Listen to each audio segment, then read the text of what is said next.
నమస్తే friends, welcome back to my channel. నేను మీ సందీప్. జై భీమ్, అంబేద్కర్ జయంతి శుభాకాంక్షలు అందరికీ. సో అంబేద్కర్ సార్ అభిమానులు ఎవరున్నా కానీ జై భీమ్ అని కామెంట్ చేయండి. నేను ఖచ్చితంగా వీడియోకు లైక్ చేయండి. ప్రజెంట్ నేను ట్యాంక్ బండ్ దగ్గర ఉన్న అంబేద్కర్ స్టాచ్యూ దగ్గరికి అయితే వచ్చేసిన, చూసుకోవచ్చు. ఈరోజు అంబేద్కర్ జయంతి సందర్భంగా ఇక్కడ ఈ పెద్ద స్టాచ్యూ దగ్గర సెలబ్రేషన్స్ అయితే చేస్తున్నారు. ఈసారి చాలా గ్రాండ్గానే చేస్తున్నారు, చూడొచ్చు. మంచిగా ఎంట్రన్స్లో ఫ్లవర్ డెకరేషన్ కూడా చేసినారు. ఫస్ట్ ఈ విగ్రహం ఇనాగ్రేషన్ రోజు ఎట్లయితే చేసినారో లోపల ఫ్లవర్ డెకరేషన్ కూడా చూడండి ఎంత మంచిగా చేసినారో. చాలా బాగా ఫ్లవర్ డెకరేషన్ చేసినారు. ఫస్ట్ ఈ విగ్రహం ఇనాగ్రేషన్ రోజు ఎట్లయితే సెలబ్రేట్ చేసినారో సేమ్ అదేవిధంగా ఈ రోజు అయితే సెలబ్రేట్ చేస్తున్నారు. డీటెయిలింగ్గా ఈ బ్లాగ్లో మొత్తం అయితే కవర్ చేస్తా, మిస్ అవ్వకుండా మొత్తం లాస్ట్ వరకు అయితే చూడరు. ఇంకోరా మన ఛానల్ సబ్స్క్రైబ్ చేసుకోకుంటే సబ్స్క్రైబ్ చేసుకోరి.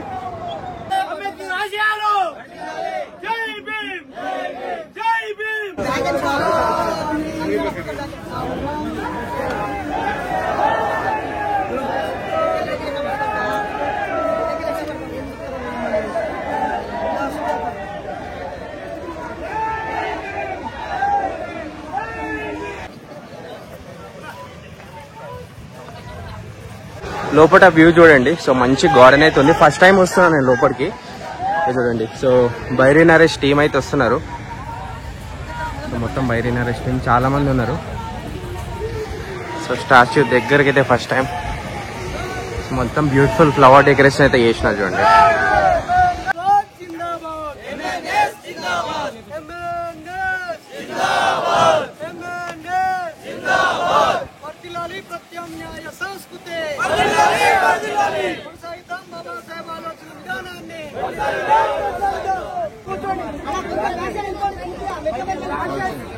కూర్చున్న వాళ్ళకి మాత్రమే బాబాసాహెబ్ ఫోటో ఇస్తాం, ఓకేనా? నిజానికైతే మనందరి సామాన్య ప్రజలకి పనిష్మెంట్ అయినా మనం గొంతు నుంచి మాట్లాడినా వినబడదు. అంటే ఇండైరెక్ట్ గా మన గొంతు నొక్కేయడమే. ఇక్కడ మైకులే లేవు కాబట్టి పరిష్కారం మీరందరూ నిశ్శబ్దంగా ఉండడమే పరిష్కారం, ఓకేనా? ఆపేయాలి డ్రోను. ఆ సౌండ్ కూడా మనకెందుకు డిస్టర్బెన్స్? వినబడుతుందా? ఈ వెనకాల ఎవరు ఉండద్దు. మన సంఘం వాళ్ళు మామూలు వ్యక్తులు, వాళ్ళ ఇష్టం వాళ్ళు. మనం ప్రత్యేక కృతజ్ఞతలు. మీరు మా పట్ల చూపించిన నమ్మకాన్ని నిలబెట్టుకుని క్రమశిక్షణ వెళ్తామని తెలియజేస్తూ 5 ప్రతిజ్ఞలు చేయడానికి సిద్ధంగా ఉన్నారా? నా పక్కన ఏ ఒక్కరున్నా కూడా ఈ కార్యక్రమాన్ని ఇక్కడితో ముగించేసి వెళ్ళిపోదాం. నా వెనకాల నా పక్కన ఎవ్వరు ఉండదు, అందరు ఇక్కడ అక్కడ కూర్చోండి. పెద్దన్న రమేష్ అందరికీ జై భీమ్. ఒక్కరు కూడా నిల్చొని ఉండద్దు. అందరూ బాబాసాహెబ్ ఇచ్చిన 22 ప్రతిజ్ఞలు మీ జేబులో ఉన్నాయి. ఒకవైపు రాజ్యాంగ పీఠిక ఉంది, మరోవైపు 22 ప్రతిజ్ఞలు ఉన్నాయి. కానీ మన సంఘం 5 ప్రతిజ్ఞలు ఈరోజు ఇక్కడ చేస్తుంది. అందులో ఒకటి, నేను సమాజాన్ని, ప్రకృతిని ప్రేమిస్తాను, సమస్యలపై స్పందిస్తాను, ఎటువంటి మత్తు పానీయాలకు, చెడు అలవాట్లకు బానిసను కాను అనేది ఒకటి. అంగీకరిస్తే చప్పట్లు పెట్టండి. రెండోది, నేను నిత్యం పుస్తకాలు చదువుతాను, హేతుబద్ధంగా ఆలోచిస్తాను, శాస్త్రీయంగా జీవిస్తూ నిత్యం విజ్ఞానాన్ని ప్రచారం చేస్తాను అనేది రెండోది. మూడోది, నేను మూఢనమ్మకాలను, సామాజిక అసమానతలను తొలగించడానికి రాజ్యాంగం ఆర్టికల్ 51A(H) ప్రకారం కృషి చేస్తాను అనేది మూడోది. నాలుగోది,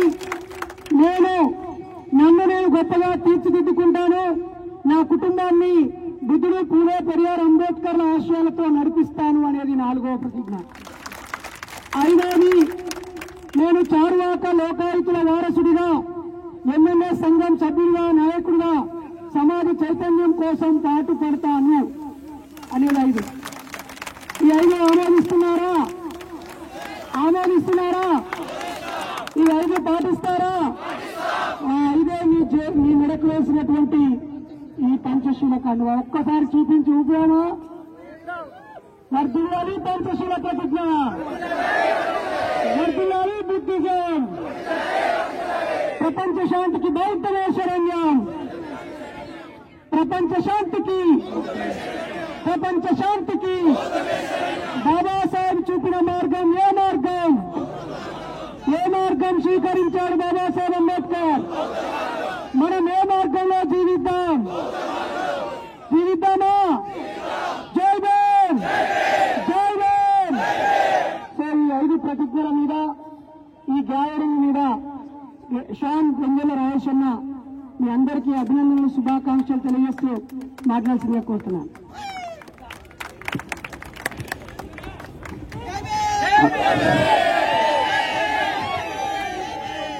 అందరికీ జై భీమ్. పోయిన సంవత్సరం మరి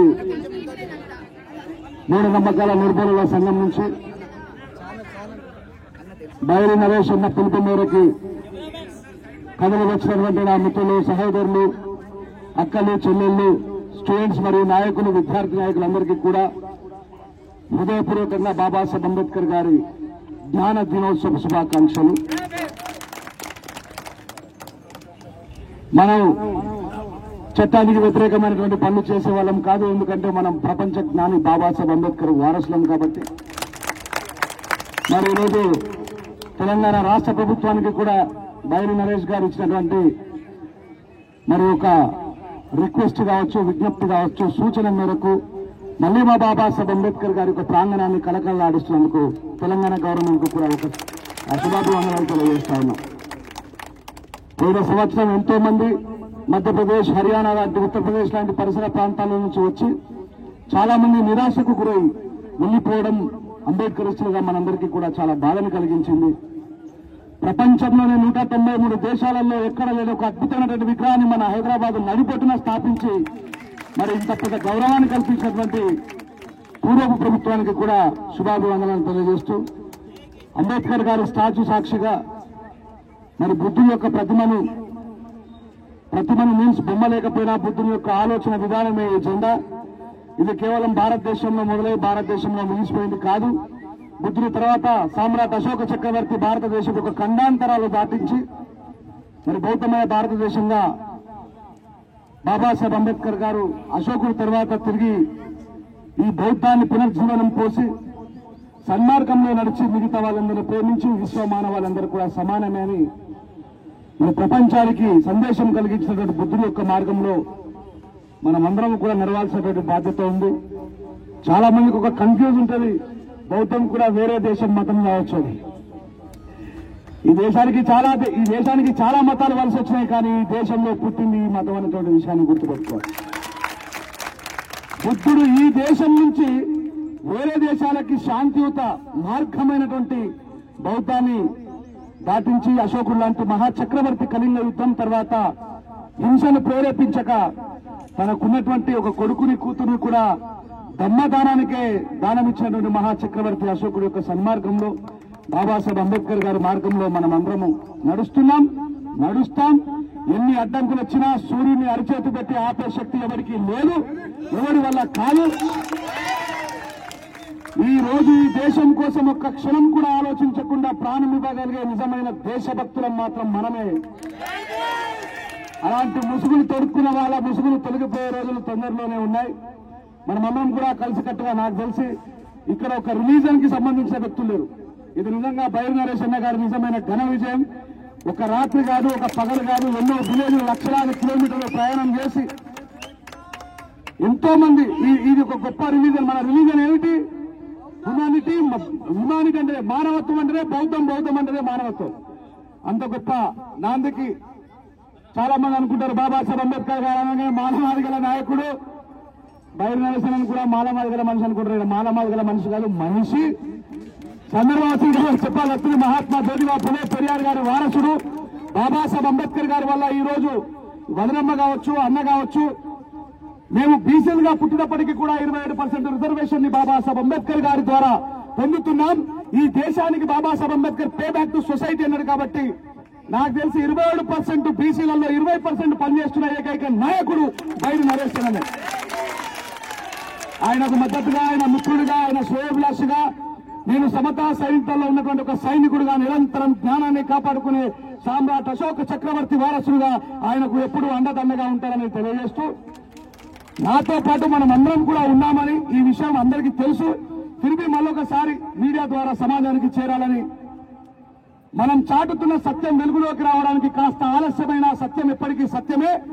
ఈ సత్యమే భూమి మీద నిలిచి ఉంటుంది. అందుకే ఇన్ని వేల సంవత్సరాలు మరణించిన తర్వాత కూడా బుద్ధుని మనం జ్ఞాపకం చేసుకుంటామంటే అదే నిజమైనటువంటి విజయం, అదే నిజమైనటువంటి జీవన విధానం అని తెలియజేస్తూ, మరి ఇలాంటి కార్యక్రమాలని ముందు చాలా ముందుకు తీసుకుపోతూ హింసకు ఎక్కడ కూడా తావివ్వకుండా మన యుద్ధం జ్ఞాన యుద్ధం, మన ఆయుధం విజ్ఞానం, అదే ఆలోచన విధానంలో ముందుకు పోవాలని, నేను వేరే కార్యక్రమాలు ఉన్నప్పటికీ కూడా గౌరవనీయులు మా నాయకుడు మన అన్న ఆయన ఇచ్చిన టెలిగ్రామ్ పిలుపు మేరకు నేను టెలిగ్రామ్ రాయలేకపోయినా స్వతహాగా నేనే ఒక టెలిగ్రామ్ అయ్యి మీ దగ్గరకు వచ్చిన, మరి రాష్ట్ర ప్రభుత్వం కూడా మా విజ్ఞప్తిని మన్నించి బాబాసాహెబ్ అంబేద్కర్ గారి శోభాయమైనటువంటి కార్యక్రమానికి శ్రీకారం చుట్టేందుకు మరొకసారి తెలంగాణ ప్రభుత్వానికి ధన్యవాదాలు తెలుసు. ఒకసారి గట్టిగా చెప్పట్లతో జై భీమ్, జై పూలే, జై భారత్.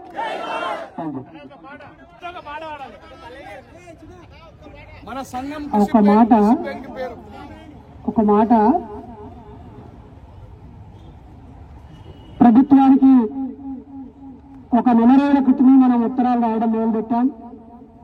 వందలాది మంది వేలాది మంది ముఖ్యమంత్రి గారికి ఉత్తరం రాశారు దీన్ని ఆవిర్భవించండి. మనం రాసిన ₹1 ఉత్తరం వల్ల దీన్ని ఓపెన్ చేశారని మనం గర్వపడక్కర్లేదు. పోయిన సంవత్సరం ఇదే సమయంలో ఇంతే 1000 మందిని కూర్చుండి ఒక గట్టి నినాదం ఇచ్చాము. మంచి మనసుతో గౌరవ ముఖ్యమంత్రి గారు ప్రజలందరికీ అందుబాటులోకి తెచ్చినందుకు ఒక్కసారి ప్రభుత్వానికి చప్పట్లతో కృతజ్ఞతలు. ఇప్పుడు మళ్ళీ రెండు కొత్త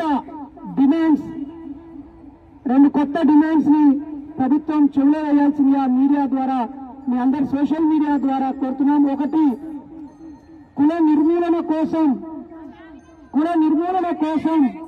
ప్రభుత్వాలు తమ శ్వేతపత్రాన్ని విడుదల చేయాలి. కులం పేరుతో సంఘటన జరిగితే ఖండిస్తున్నారు, ఎన్కౌంటర్ చేస్తున్నారు, జైల్లో పెడుతున్నారు, శిక్షిస్తున్నారు, దండ చేస్తున్నారు, ఆ కుటుంబానికి లక్షలు సాయం చేస్తున్నారు, ప్రభుత్వ ఉద్యోగం ఇస్తున్నారు, వాళ్ళకు అవసరమైతే ఇందిరమ్మ ఇల్లు లేదా కేసీఆర్ డబుల్ బెడ్రూమ్ ఇస్తారు. ఇళ్లతో కుల నిర్మూలన జరగదు, ఫ్లాట్లతో కుల నిర్మూలన జరగదు, అలాగే మీరిచ్చే లక్షలతో కుల నిర్మూలన జరగదు. ప్రభుత్వాలు చిత్తశుద్ధితో కుల నిర్మూలనకు అన్ని పార్టీలు తమ కార్యాచరణను ప్రకటించాలని కుల నిర్మూలన కోసం పాటుపడుతున్న గ్రామానికి 10 లక్షల రూపాయలు ప్రకటించింది. అంతకుముందు కరుణానిధి గారు ముఖ్యమంత్రిగా ఉన్నప్పుడు కులాలు మతాలు సంబంధం లేని పెరియారు పురలను నిర్మించి ఒక్కో గ్రామానికి 100 కోట్లు ఖర్చు పెట్టి కులాంతర వివాహితులకి ప్రత్యేక గ్రామాలను నిర్మించారు. కాబట్టి ఇప్పుడు మేము ప్రభుత్వాన్ని కోరుకుంటున్నాం, రేపు డిమాండ్ చేస్తాం, అవసరమైతే అనేక రూపాయలలో ప్రభుత్వంకి తెలియజేస్తాం. కులాంతర పెళ్లిలు చేసుకున్న వాళ్ళకి 10 లక్షల రూపాయలు ప్రభుత్వమే అందించాలి. దరఖాస్తు చేసుకున్న పెళ్లి జంటలకి ప్రభుత్వమే దగ్గరుండి పెళ్లిలు జరిపించాలి.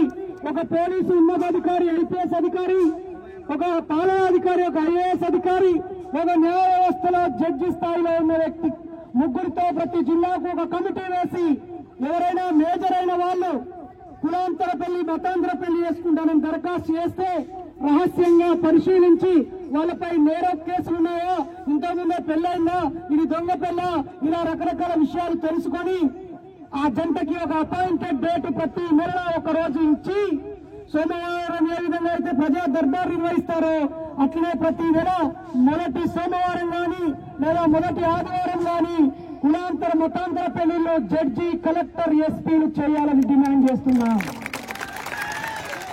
ఈరోజు ఒక కులాంతర పెళ్లి చేసుకుంటే నాల బంటిని చంపేసి ఆనందిస్తాడా ఒక గౌడ సోదరుడు? నిన్న ఒక పోలీస్ ఆఫీసరు కులాంతర పెళ్లి చేసుకుంటే వాళ్ళ సొంత తమ్ముళ్ళు అమ్మలే వచ్చి వాళ్ళ చెల్లెల్ని అక్కని చంపుతారా? ఈరోజు కులాంతర పెళ్లి చేసుకుంటే ఉండే వాళ్ళ ఫోటోలు దిష్టి బొమ్మలు రిజిస్టర్ ఆఫీసర్లో పెట్టి నెల రోజులు అందరికీ చూపించి ఈలోపు వాళ్లకు భద్రత లేకుండా చేస్తారా? ఇది పనికిమాలిన పద్ధతి. ఈ రోజు బోర్డు పెట్టి రేపు కోట్లు ఎగదొబ్బి విదేశాలకు వెళ్లిపోయే ఎదలకు 100,000 కోట్లు ఇస్తున్న ప్రభుత్వాలు, అలాగే ఇక్కడ ఉపాధి కల్పిస్తామని చెప్పి 100,000 ఎకరాలు అపార్ట్మెంట్లు నిర్మించి పారిశ్రామిక అవసరాలకి వ్యక్తిగత విలాసాలకు వాడుతున్న వాళ్ళకి 100 ఎకరాలు ఇస్తున్నప్పుడు ఈ హైదరాబాద్ పరిసరాల్లోనే 1000 ఎకరాల స్థలాన్ని కేటాయించి కులాంతర వివాహం చేసుకున్న వాళ్ళకి అక్కడ 5 గుంటల స్థలాన్ని ఇచ్చి సగౌరవంగా బతికే అవకాశాన్ని కల్పించాలి.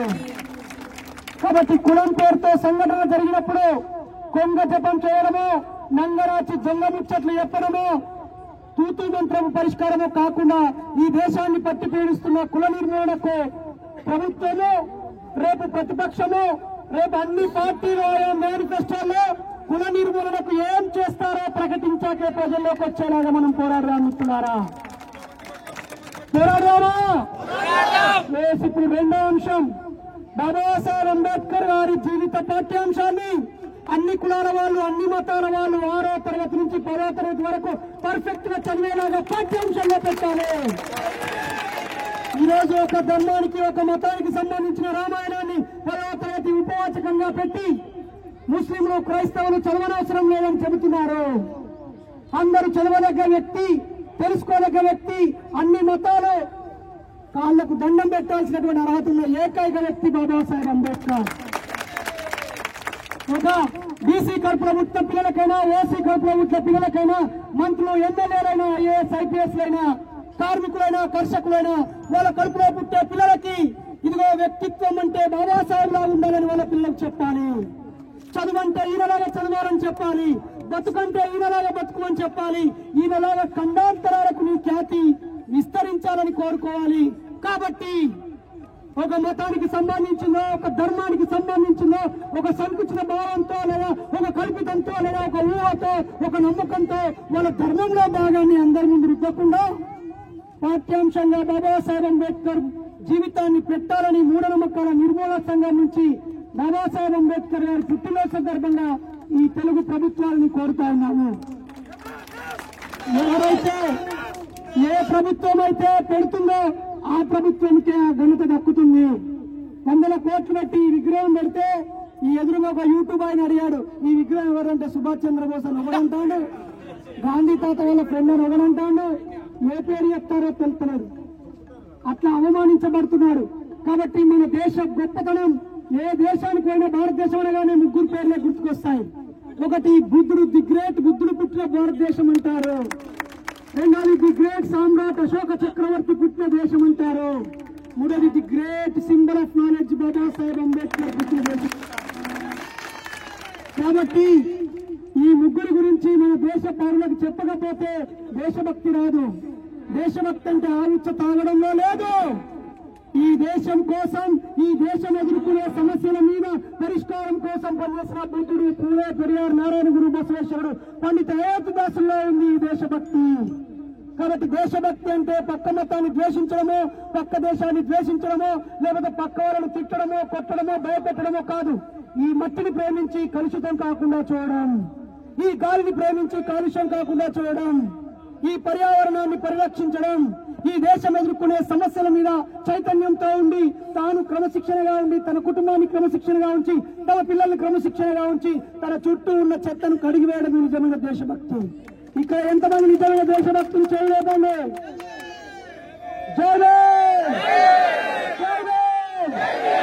ఎవరు నిజమైన దేశభక్తులు? ఈ దేశాన్ని ప్రేమించేవాడా, పక్క మతాన్ని